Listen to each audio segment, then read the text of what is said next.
à la maison, il y a le printemps qui chante. Viens à la maison, tous les oiseaux. Viens à la maison, oui. viens à la maison. Oui. Alors, c'est un rendez-vous qui est artistique, ça concerne les puces de Saint-Ouen. Et Mélanie Griffon, vous avez suivi ça de près. En quoi c'est original, là ? C'est original. Ça se passe au marché Dauphine des puces de Saint-Ouen. Et en fait, ce marché, qui est l'un des marchés les plus diversifiés des puces d'ailleurs, on trouve vraiment de tout. Quand on se balade sur les stands, on peut passer du mobilier 18e à l'art contemporain, en passant par de la mode, du cinéma, etc. Il faut le savoir, c'est que... Mais là, il faut trouver une idée. Oui, voilà, c'est ça. C'est qu'en fait, voilà, les marchés, de plus en plus, aux puces de Saint-Ouen, organisent ce type tout un tas d'événements. Et le marché Dauphine est très actif et dynamique dans ce type d'événements. Et là, en ce beau printemps, eh bien, il organise les printemps de Dauphine. Alors, le principe, c'est quoi? C'est que chaque marchand invite et reçoit dans son stand un artiste de son choix. Voilà. Nous y voilà. Voilà pourquoi vous posez la question. Voilà la réponse. Donc ça peut être un artiste d'un autre temps à qui on a envie de rendre hommage, ça peut être un artiste contemporain, ça peut être un artisan d'art. Et tout cela donne lieu à de très belles expositions. Regardez, en voici un petit aperçu.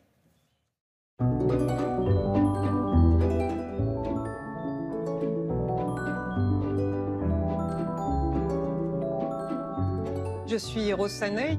Ma technique, mon savoir-faire, c'est de la marqueterie. Et je suis aujourd'hui l'invitée de Sophie et Georges. Dans le travail de la marqueterie, on part toujours d'un dessin. Ensuite, je vais préparer mes matières, les découper et les assembler sur tout type de support. Donc sur des tableaux, des coffrets, des cadrans de montres, et puis des bijoux, etc. Mon originalité, c'est vraiment le mélange des matières. Le bois, la nacre, le métal, toutes sortes de cuir, la paille, le parchemin, le galuchat. La pièce que je présente s'appelle De l'ombre à la lumière. C'est un triptyque qui représente une forêt qui est un fort symbole pour moi puisque je l'ai préparé pour ma première grande expo au Carrousel du Louvre. Je suis donc passée de l'ombre à la lumière. C'est ce qu'exprime ce triptyque.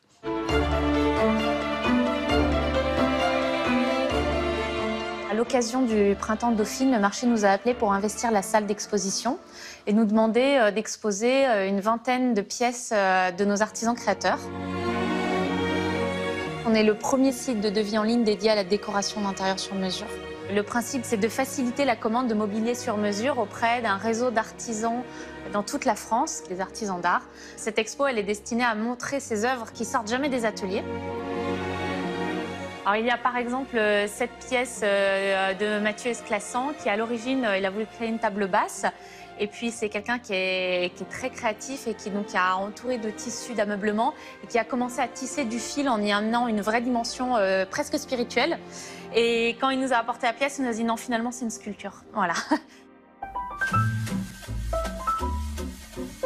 On a choisi pour les printemps de Dauphine d'accueillir Christine et Jacques Rouvière qui ont pris le parti de créer des sculptures, des luminaires et du mobilier fortement inspirés par la nature. J'ai vraiment eu un coup de cœur pour leur inspiration qui me touche personnellement énormément et aussi cette sensibilité d'utiliser le bronze qui est une matière plutôt brute et forte avec des lignes assez pures et assez délicates. Et c'est le contraste des deux qui m'a vraiment touchée. On ressent vraiment leur goût pour le naturalisme dans leur choix de création, en particulier le chou. C'est une patine que je trouve très réussie et on devine les veines, la feuille telle qu'on la voit dans la nature. Et également cette table roseau, comme ça avec des petits entrelacs de roseau que je trouve à la fois délicate et le choix du marbre aussi je trouve super.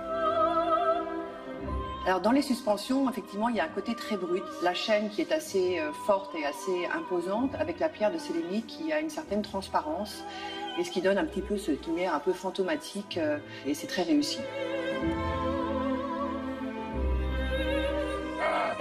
Voilà, je vous l'avais dit que c'était original. Donc dans chaque stand de ce marché-là, il y a un artiste invité. Voilà. C'est pas banal, ça. Non, c'est pas banal. Et ce qui est super bien, c'est que le marché Dauphine va continuer à jouer sur cette idée de binôme, vraiment binôme entre un marchand et un autre artiste ou un autre artiste. Et toujours dans cette idée de créer des binômes, et ben au mois de juin prochain, du 8 au 12 juin, il y a les étés gourmands de Dauphine, où là ils vont associer un marchand à un producteur. Alors ça peut être un producteur d'huîtres, de miel, de fleurs, de fruits, de n'importe quoi.